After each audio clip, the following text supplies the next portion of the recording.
Tennessee's path as a 2 seed in the Midwest region, it's not bad. There is one team that scares me about a potential Sweet 16 matchup, but not bad overall. We're talking March Madness and Tennessee's bracket. All that and more right here on a Monday, Locked On Vols.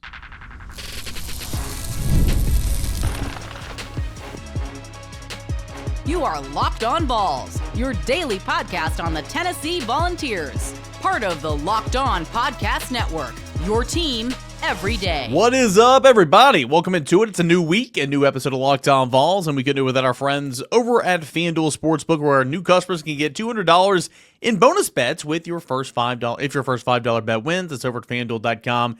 Safe, secure, easy-to-use sportsbook app. Appreciate you every dayers for being here, a part of the show. A lot of reaction here on a Monday show as we look at Tennessee's bracket in the Midwest region and talk about what happened in Nashville over the past couple of days in the SEC tournament. So much basketball coming up here on this show, and of course we'll cover all the ins and outs. We'll talk with some people. This week as Tennessee prepares to take on Wofford on Thursday in Lexington at Rupp Arena, which is really, really weird, to begin its NCAA tournament journey. And then in segment number 3, we'll look back at a 3-0 weekend sweep for the Tennessee Volunteers over number 7 Florida, and while this Tennessee baseball team is on the verge of history coming up here yet again. All that and more coming up on a Monday, Locked On Vols. So the selection show on Sunday night had Tennessee go to the Midwest region and be the number 2 seed, and not all bad. I mean, you kind of look at the matchups, and we'll pull it up here in just a moment. There's a direct path to getting out of this regional play, essentially, and getting them on back into the, at least into the Elite Eight, where you bowed out last year for the furthest tenured Tennessee run, tying for the longest tenured Tennessee run in the NCAA tournament with Bruce Pearl's team back in 2010. But that was an Elite Eight, and you look at where Tennessee kind of is right now, and who they're going to face and who they're going to stand in their way, in the second round and all that. It's going to be Wofford on Thursday, and that's a team that's it's playing good basketball right now, but obviously a mid-major, 19-15 overall is the record. And Tennessee gets by Wofford, and we'll take on Utah State or UCLA, the winner of that game, in the round of 32. That will come up on Saturday. You go to the Sweet 16, and Tennessee advances that far. You'll play one of either the 14th-seeded Troy, the 3rd-seeded Wildcats of Kentucky, the 11th-seeded either Texas or Xavier, whichever team wins that play-in game, or the 6th-seeded Illini, where Tennessee's already played Illinois this year and won in Champaign. So Kentucky is the only one that kind of scares me there in the as a potential Sweet 16 matchup, because Tennessee's just a bad matchup for Kentucky. Kentucky's won both meetings, against Rick Barnes and against Tennessee this year, and Tennessee made kind of a comeback there in the second game, but it just wasn't quite there. It's just whatever way Tennessee has played Kentucky this year, it's just not necessarily worked. But Kentucky overall is not necessarily playing good basketball. Illinois is, and Mark Pope has never won an NCAA tournament game as a head coach. So a lot on the line there for him as he takes this step with Kentucky's basketball team. But I looked at kind of the bracket there, and I'm like, ooh, Kentucky in the Sweet 16. It's not necessarily that Kentucky's a world beater this year. It's just Kentucky kind of has Tennessee's number this year. But again, overall, I mean, I like this. I like this little region here for Tennessee. Again, teams you know an awful lot in. Say Texas wins that play-in game, and say Texas knocks off the upset of Illinois, and Texas goes on and ends up playing Tennessee in the Sweet 16. Well, Tennessee just played Texas a couple of days ago. Tennessee played them already in the regular season. Tennessee knows all about Texas. UCLA, blue blood program, Utah State playing very well right now, but should stand no match against the University of Tennessee. So I like all that. And then, of course, if you look at the top side of this bracket, of course, Tennessee is the 2 seed with Houston, who's the 1 seed. And there's some obviously capable teams up there. Houston is the 1 seed. The 3 seed or the 4 seed is Purdue. Tennessee obviously knows Purdue very, very well. A team that bowed out to Purdue last year in the Elite Eight. Clemson, the 5 seed, also in the top half of this region. Georgia, 9 seed. I think there's a nice little path here for Tennessee to potentially take on Houston in the Elite Eight. But Tennessee will have to get by, in my assumption and my prediction, at least, is that Kentucky's going to make the Sweet 16, and Tennessee's going to have to beat Kentucky for the first time this year to advance on. Now, it's hard to beat a team 3 times in a season, so I like my chances with Tennessee at that point in the game. But overall, I really, really like this region for Tennessee. And what I really, really like about Tennessee in this region is that it's in Lexington. Sure, again, you're going to be playing in Rupp Arena, which is kind of weird, but it was between Lexington and potentially Cleveland. And what a long, gross drive that is for Tennessee fans to make. I feel like there wasn't going to be a whole lot of Tennessee fans that would travel up there, even though I think Tennessee fans like to travel. But there's a difference in maybe playing in LA as being a 1 seed down the line in the West region, kind of like Florida, compared to being a 2 seed having to go and play a first round game in Cleveland, Ohio. So I love the fact that this is a very drivable game for Tennessee fans who want to make the trip. I like the regional setup. I like the path right there. I think this is a good thing for Tennessee. It's the 27th time in program history. 7th time in a row that Tennessee's off dancing in the NCAA tournament. Again, going to take on Wofford, 19-15, 10-8 in the SoCon, the Southern Conference, and the round of 64. Tennessee, in case you're wondering, 8-0 all-time on the hardwood against Wofford, 7-0 at home, 1-0 on the road. The two sides have met just once in the past 20 years. That was back in 2023, so pretty recently. Tennessee won at home 82-61 back in November. If Tennessee, again, were to advance on, which they better, to a second round of 32 game, it would take on either the 7th seed UCLA, which is 22-10, 13-7 in the Big Ten, or the 10th seed Utah State, 26-7, 15-5 in the Mountain West Conference. Interesting note here, and we knew this was going to be the case, right? 14 SEC teams get into the dance. 14. That shatters the previous single season high for a conference in terms of getting teams in.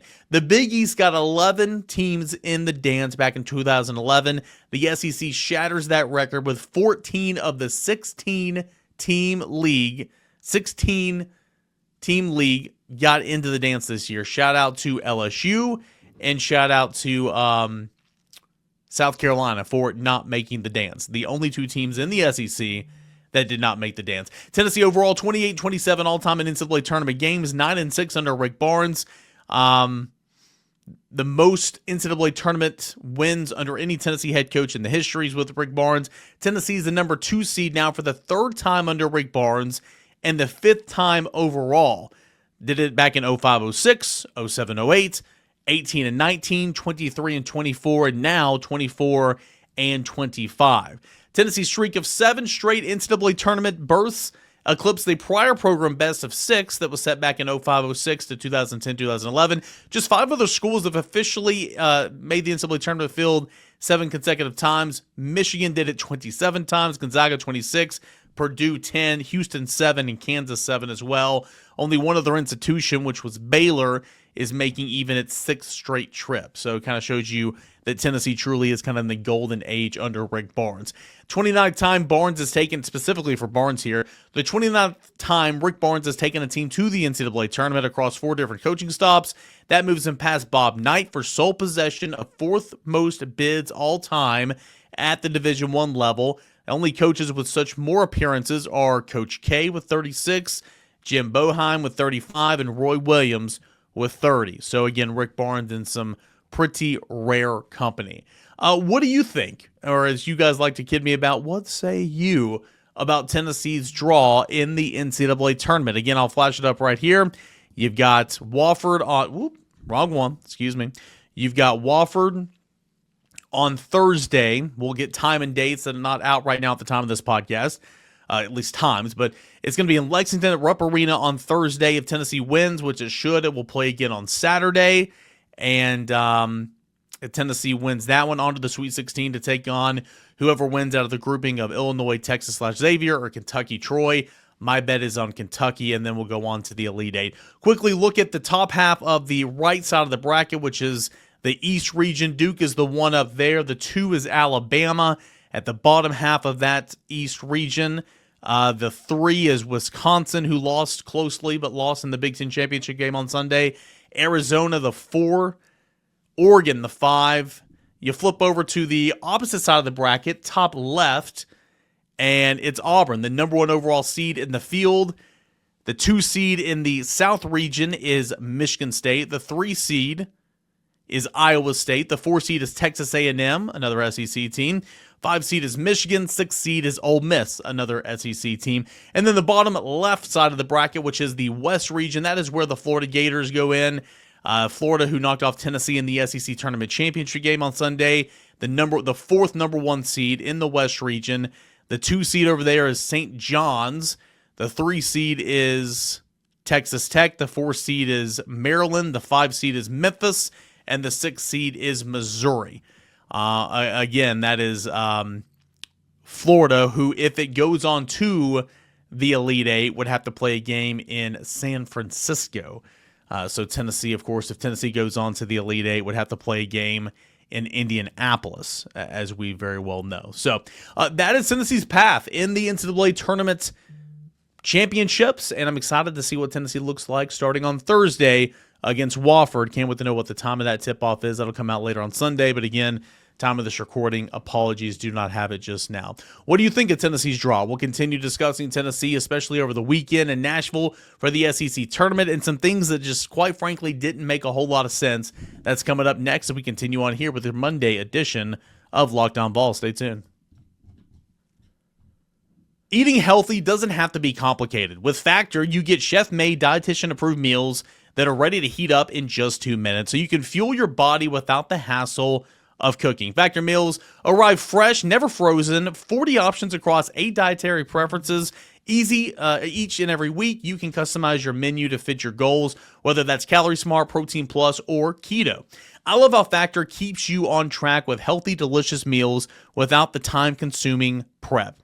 The Korean beef bowl and the creamy Parmesan chicken are some of my 2 favorites. They taste homemade, but, you know, it's truly amazing the great taste that they have in those 2 meals. Factor also offers smoothies, breakfasts, snacks, so you're always having something nutritious when you're on the go. Eat smart with Factor. Get started at factormeals.com/factorpodcast and use that promo code FactorPodcast to get 50% off your first box plus free shipping. That's promo code FactorPodcast at factormeals.com/factorpodcast to get 50% off plus free shipping. All that and more is on your first box. That is over at Factor. And also want to give a shout out to Supply House. Get the supplies that you need from the site made for skilled trades, Supply House. Whether you're into plumbing, HVAC, or electrical work, Supply House is a reliable way to order online products. Their easy-to-use website is packed with helpful resources and the latest product info to get the job done right for you. Plus, the complete inventory of over 200,000 parts from over 400 plus top brands. You'll find exactly what you need delivered fast from coast to coast. Need help with an online order? Supply House offers expert support in the industry-leading service, so you'll always talk to a real person. And for the trade pros looking for that extra edge, their free Trade Master program offers exclusive perks like a dedicated phone line, free shipping, and discounts on every single order. Thousands of skilled professionals are already taking advantage. Now you can too. Join the Trade Master program today at supplyhouse.com/TM and start ordering plumbing, HVAC, electrical supplies with just a few clicks. Plus, use that promo code SH5 for 5% off your first order. SH5 for 5% off your first order. All that and more. That's at supplyhouse.com.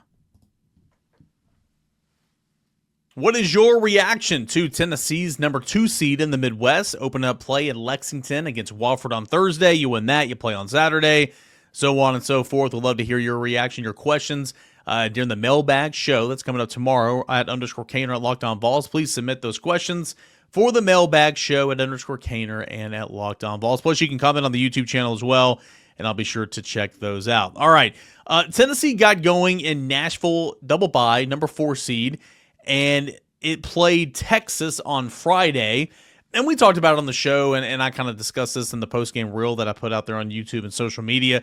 Just like Tennessee on Sunday, Texas was playing its 3rd game in as many days. Tennessee had already won in Austin earlier this year.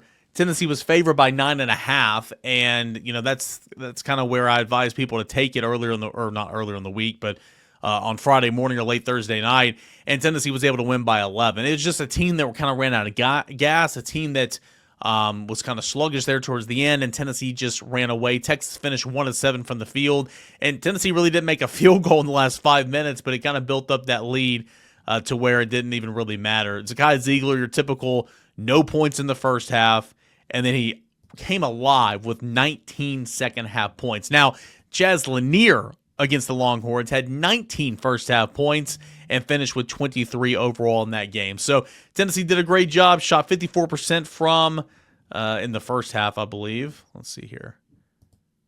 Yeah, shot 50% in the first half, 54 in the second half. So Tennessee was on fire from the field and was able to cruise to a quarter or a semifinal matchup against Auburn, which was the top seed. And, Tennessee jumped out, and it was, Zakai Ziegler, who hadn't scored a first quarter point since, I want to say, against Alabama a couple of weeks ago, or first half point, excuse me, field goal. It's, one of those where he wasn't scoring in the first half, and it had been a couple of games. But Zakai Ziegler came out, kind of set the tone early. He had 11 first half points to go along with Chaz Lanier's 10 first half points.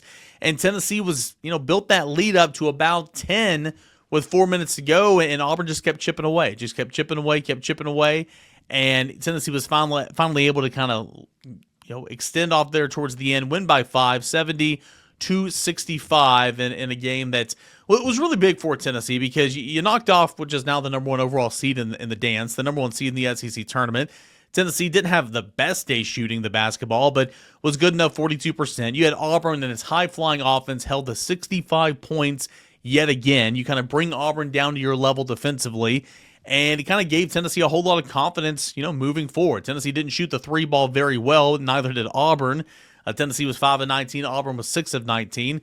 Tennessee, won the rebounding battle. I thought that was huge, 35-27, and had one more offensive rebound than Auburn as well to force some second chance opportunities. But 20 from Zakai Ziegler in this game. You had 12 from Chaz Lanier in this game. Let's see here. He had 15 from Jordan Gainey. Yeah, Jordan Gainey had a stretch in the second half where he scored like 10 in a row. Jordan Gainey was fantastic, and Jordan Gainey was huge against Florida on Sunday in the second half too. But this was a really big win because you knocked off Auburn, and then you're kind of sitting here, and Joe Lunardi, even during the games going on, he's saying, hey, it doesn't matter what happens with Tennessee at Auburn. The final number one seed's going to come down to the second game, the second semifinal game in the SEC tournament, Florida and Alabama. So you're kind of just sitting here, and again, I want to say this, Joe Lunardi is not end-all, be-all. He is projecting what the committee's going to do. Just like Heather Dinich or whoever in the college football playoff stuff, it's like everybody, they get so much hate, but they are literally projecting what they believe the committee's going to do. It's not necessarily what Joe Lunardi thinks or what Heather Dinich thinks or whoever. It's what they think will happen. But having said that, too, Joe Lunardi's not the end-all, be-all, okay? But he carries a whole lot of weight. And he's been doing it for so long. So if he says something, it's kind of like, all right, well, you're more inclined to believe that there's some steam behind that. And so you're sitting there taking on Auburn, who's going to be, the number one or number two overall seed, 24 hours from the time you're watching that game, or a little over 24 hours. And you're kind of just sitting here as a fan just saying, well, what's the point of even playing this game? What is the point in playing this game? Because if it's not going to affect you, if it's not going to help you, and you're already locked into a 2 seed no matter what, then why take the chance of getting somebody hurt? Of course, there's pride, and you want to win another championship, and I get all that. And I'm not saying that's not important, but it's kind of like, well, what are you doing? So Tennessee knocks off Auburn, and then Joe Lunardi doubles down later Saturday night in his latest Bracketology release or whatever. On Sunday morning, he releases yet another update, and he says, I still think Tennessee's locked into a 2 no matter what. But it could change if Tennessee beats Florida. So it's kind of like one of those things where, so you're telling me there's a chance. It was like, I don't think it'll happen, but there is a chance Tennessee could steal the final number one seed if Tennessee knocks off Florida in the SEC championship game. Well, despite Tennessee's best efforts, it just kind of wasn't in the cards. Again, Jordan Gainey, a fantastic second half for Jordan Gainey. He had 14 second half points. Overall in the game, he finished with 24. 11 points from Chaz Lanier, who was in foul trouble and fouled out. Jemai Meshack in foul trouble, fouled out. Felix Apara was playing with 4 fouls. Both these two teams were in the double bonus early in the second half, it felt like. Zakai Ziegler had 23 points. But overall, it was Tennessee that kind of just ran out of gas a little bit. And, in that second half, it was they were trying to, every time they got it within 10, something else would happen. Or they would get it within 5 there for a stretch, and then Auburn would knock down, or Florida would knock down a 3. It just couldn't quite finish. But at the end of the day, both these two teams can say, oh, we're not even thinking about seeding. We want to win a championship, and that's all great. And I'm not saying that's not true. But at some point, somebody on that bench is sitting here like, okay, well, if we're not going to help ourselves out at all, what's the point in being here? And that's frustrating. So what I would have wanted to have seen is if Tennessee would have beaten Florida after beating Auburn the day before, beating Florida twice in the year, splitting with Auburn.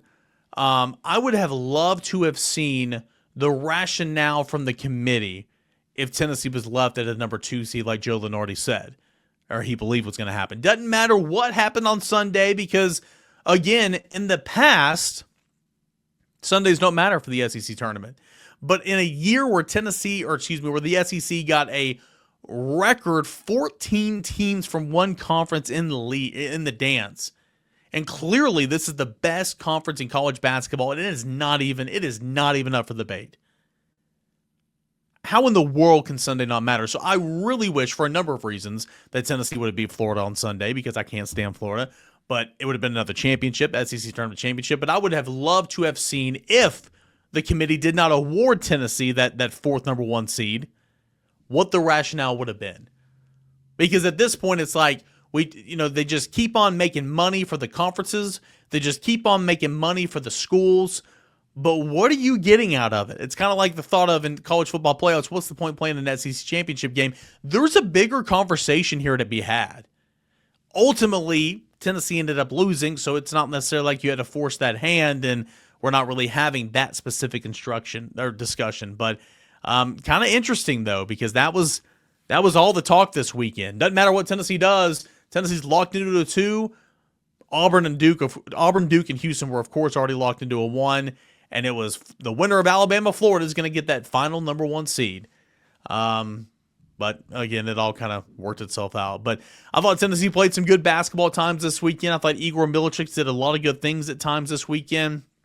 Jordan Gainey was, of course, great. And, I'll ask Chase Thomas, ask Ryan Shumpert, for Tennessee to make a run and be one of those teams in the Elite Eight potentially, or maybe make the first Final Four ever, I think Jordan Gainey's got to be that X factor. He's that X factor for me. And I thought Jordan Gainey played some really, really good basketball this week. Some really good basketball. So anyway, good weekend overall. Tennessee comes up short in the SEC Tournament Championship, but good weekend overall for the Volunteers, playing with some momentum heading into the NCAA Tournament.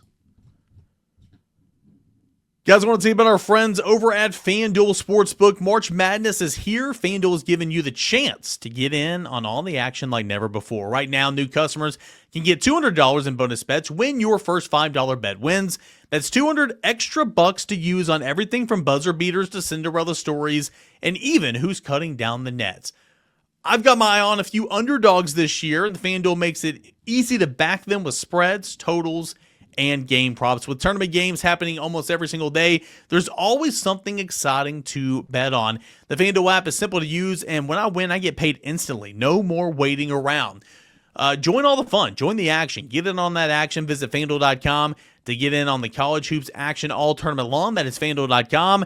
At College Hoops action all tournament long, FanDuel.com, where you can make every moment more. All right, so in real time of me recording this podcast, I have seen a game time for Tennessee. It's going to be Thursday, of course. We knew that. It's going to be televised on TNT, and Tennessee is going to take on Wofford at 6:50 Eastern Time. 6:50, you have Tennessee baseball that is going to be on the road in Tuscaloosa. That game is going to start on Thursday night at 7:30. But 6:50 Eastern Time, Tennessee will take on Wofford again at 6:50 Eastern Time. Again, by the time you're listening to this, you're going to have already read that a million times and heard it. This is not a live radio show, so I apologize for repeating it 17 million times. But one more time for good measure, 6:50 Tennessee and Wofford. Speaking of Tennessee baseball, again, mailbag show that's coming up tomorrow. Would love to hear your thoughts. What do you like about Tennessee's draw? What do you not like? What scares you? You guys know what scares me, a potential Sweet 16 matchup against Kentucky, a team that's had your number this year. But overall, outside of that, I really like Tennessee's path to a potential Elite Eight, which would be the second time in as many years, and the third time overall in program history. So love to hear your thoughts. Tennessee baseball, man, you won the national championship a season ago. So if there was any thought about there being a potential hangover from winning the national championship, they were wrong. Tennessee is 20-0, 3-0 to begin SEC play following a weekend sweep of the Florida Gators. 20-0.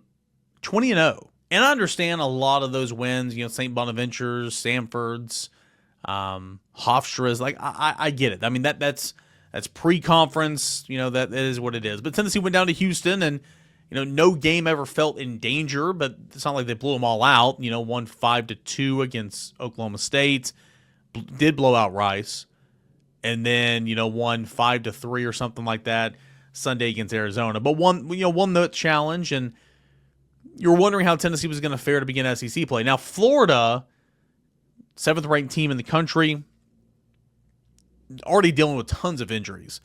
And it's unfortunate for them because their bullpen's really hurting, and they had to take their best bullpen arm and start them in game 2 because 2 of their 3 starters from the weekend rotation didn't make last weekend start, and they're all-conference second baseman's out. I mean, they're dealing with some injuries right now, but Florida's a really good team. Florida's always a really good team. They entered the weekend 16-2 and took it on the chin, man, and left Knoxville with 3 losses, and Tennessee a 3-0 record to begin SEC play. So I say all that is 20 straight wins to begin the season. That's the most wins ever for Tennessee to begin the season. They broke that record a couple of games ago. Tennessee's program record of 23 games, 23 straight wins set back in the 2002 season. The Volunteers are now within reach. They can win games 21, 22, and 23. I guess technically they can win games 21 on Tuesday. I forgot about the midweek. So technically they could tie the program record win streak, 23 games, on Friday, which would be game 2 in Tuscaloosa next weekend, and they could break it on Saturday, which would be game 3 in Tuscaloosa, a Thursday through Saturday game against Alabama. So yeah, I mean, Tennessee's approaching history already. It's been a phenomenal start to the season. Tennessee got hit with some adversity big time, right? Liam Doyle on Friday night labored and worked, and every pitch he threw was like high leverage. And I mean, he threw 4 2/3 and had a 105 pitch count and had to come out early, didn't qualify for the win, but it was like he was exhausted. But Nate Snead was phenomenal in that game in relief, and just really throwing 37 pitches, protecting a lead there. And Hunter Rensley had the big 2-run double that put Tennessee ahead against Florida on Friday night, and Tennessee had to work big time. On Saturday, it was Marcus Phillips who was tremendous, career high, 7 innings pitched, and he wasn't going to go back out for the 8th, but he pitched 7 innings, no runs.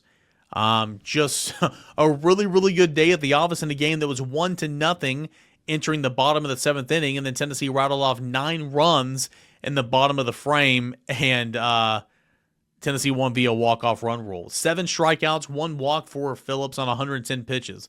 You had Dean Curley that had a bases-clearing double. You had Reese Chapman that won the game on a 3-run homer, walking it off to win in run rule fashion. Tennessee scored on a wild pitch, and Tennessee scored on an Andrew Fisher RBI single, I believe, in that inning too. But Jay Abernathy, a true freshman, man, he made a couple of great defensive plays there in the first 2 innings. One, an outfield assist, throwing from the left field, gunning a guy down at home, and then running into the wall, Hunter Inslee style, and making the catch. I mean, Saturday was a really, really good game. And again, this is against Florida, some really good SEC competition.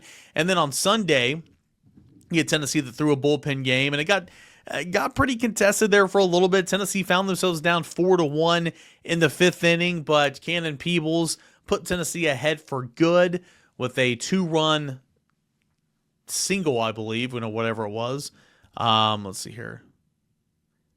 It's a 2-run double off the wall in right field, put Tennessee up 5-4, and then Reese Chapman, who else, gave Tennessee some insurance, a 2-run homer in the 8th inning that put Tennessee up 7-4, and that's where Tennessee would never look back. But ultimately, really, really good weekend series. I was really impressed with Jay Abernathy this weekend. He just continues to make impacts in Tennessee's lineup and in the field. He is not a left fielder. He's turning into a left fielder, though. That's already 2 outfield assists, throwing a guy out at home. Not just, what more can you say about Jay Abernathy? Just, on Sunday, he went from first to third on a ball that was hit to left field. And then why is that so important? Because he came in to score on an RBI ground out to third the next batter. I mean, he was really, really good. So I was impressed with Jay Abernathy over the weekend. Very impressed with Marcus Phillips. Dylan Lloyd continues to shine on the mound. Nate Snead had 2 saves. Over the weekend. Thought Hunter Ensley swung the bat pretty well. Good to see Cannon Peebles getting the swing of things, no pun intended. Reese Chapman had a huge weekend. Tennessee just continues to, make it look kind of ho-hum. I mean, they're going to lose a game at some point. They're going to lose maybe a series at some point. Tennessee's going to be tested like it's never been tested on a true road environment this weekend, coming up on Thursday, Friday, and Saturday against Alabama. But Tennessee, I'm expecting to be a consensus number 1 team in the country here on a Monday morning. They've already been ranked number 1 by 4 of the 5 major polls. We'll see if D1 Baseball ranks Tennessee ahead of LSU this weekend, who took on Missouri. But I fully expect Tennessee to be ranked consensus number 1 team in the land here on a Monday. So really, really good weekend for Tennessee baseball, and really fun, enjoyable sports weekend overall. And yeah, I know that Tennessee basketball came up short to the Florida Gators in the SEC tournament, but overall, super, super fun weekend. And it was really, really fun to kick back and watch and see Tennessee take on and win so many big time games. I mean, Friday night was as good as it gets. High leverage situation, the crowd, the energy at Lindsey Nelson Stadium was so much fun. And then, of course, Tennessee, beating Auburn on Saturday was a blast, and watching Tennessee baseball find a way to beat Florida on Sunday too. So, fun sports weekend. Tennessee's bracket is set. Tennessee's path to a Final Four is out there. We'll let know your thoughts on that. Let's hear it on the mailbag edition of the show at _Caner and at Locked On Vols coming up on Tuesday right here on the show. Tell your friends, tell your colleagues, tell your family members this is the show if they're Tennessee fans. Every single weekday morning, free and available wherever you get your podcasts. And we'll be back tomorrow to answer your questions. Josh Ward will join us on Wednesday. We'll preview everything you guys need to know about Wofford coming up at sometime before Thursday. All that and more. This is Locked On Vols.